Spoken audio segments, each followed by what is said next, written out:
Welcome judiciary aspirant, this is the Pahuja law academy. My name is Gyanand Pandey. आज एक बार फिर आप लोगों के लिए एक महत्वपूर्ण जजमेंट को लेकर प्रेजेंट हुआ हूं जो माननीय सुप्रीम कोर्ट का है और यह 30 अक्टूबर 2023 का जजमेंट है। इस जजमेंट के माध्यम से सुप्रीम कोर्ट ने सीपीसी की धारा 47 को इंटरप्रिटेट किया। यह केस प्रदीप मेहरा वर्सेस हरिजीवन जेठवा का वाद है। इस केस में सुप्रीम कोर्ट ने सीपीसी की धारा 47 के तहत यह अब निर्धारित किया कि जो डिक्री के निष्पादन के लिए अंतर्ती निष्पादन न्यायालय है उसका शक्ति क्या होगा, उसकी अधिकारिता क्या होगी। जैसा कि आप जानते हो कि धारा 47 निष्पादन न्यायालय की शक्ति के बारे में प्रावधान करता है और यह प्रावधान करता है कि निष्पादन न्यायालय डिक्री के निष्पादन के लिए जो उसे भेजी जा रही है उस डिक्री की मेरिट की जांच नहीं कर सकता, उसके गुणागुण की जांच नहीं कर सकता कि मेरिट डिक्री सही है कि गलत है।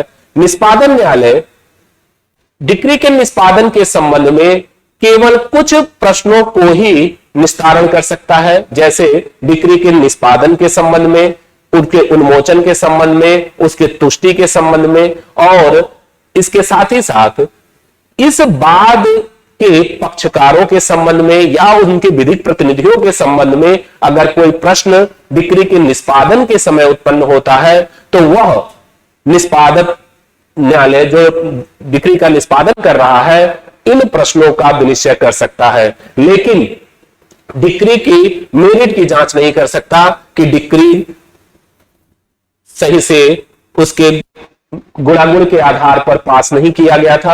अब जैसा कि आप जानते हो कि डिक्री के निष्पादन का न्यायालय कौन होगा, तो यह धारा 39 में बताया गया है और यह कहा गया है कि डिक्री का निष्पादन प्रारंभिक न्यायालय करेगा जिसने पहली बार डिक्री पास की थी, या धारा 39 के तहत जिसे डिक्री निष्पादन के लिए अंतरित की जा रही है, अंतर्तीय न्यायालय की बात की गई है। अब कौन न्यायालय अंतर्तीय न्यायालय होगा जो डिक्री के निष्पादन के लिए डिक्री को अंतरित की जा रही है? तो कहा कि अगर डिक्री पास करने वाला न्यायालय कोई दूसरा है और डिक्री की जो विषय वस्तु है वो दूसरे न्यायालय के जुडिक्शन में है तो उस दशा में डिक्री का निष्पादन वह न्यायालय कराएगा, उसे धारा 39 के तहत अंतर्तीय न्यायालय कहा जाता है। तो यही न्यायालय धारा 47 में वह कौन सी शक्तियों का पालन करेंगे यह बताया गया है।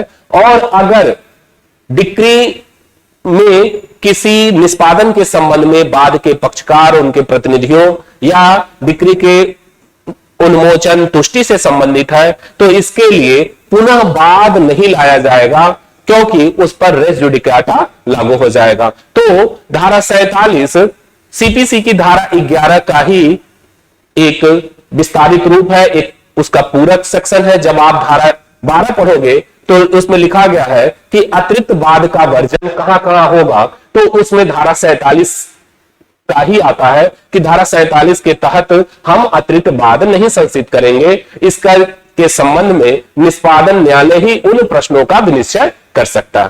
तो यह एक महत्वपूर्ण जजमेंट सुप्रीम कोर्ट का जो आपकी प्रारंभिक परीक्षा में पूछा जा सकता है, या अगर आप निष्पादन न्यायालय की शक्तियों के बारे में मेंस में क्वेश्चन पूछा गया तो आप इस केस को रेफर कर सकते हो। प्रदीप मेहरा वर्सेज हरिजीवन जेठवा का बाद आप इस पॉइंट पे, इस बिंदु पर धारा 47 से संबंधित आप रेफर कर सकते हो। तो यह एक महत्वपूर्ण जजमेंट है जिसको मैं लेकर प्रेजेंट हुआ था। धन्यवाद।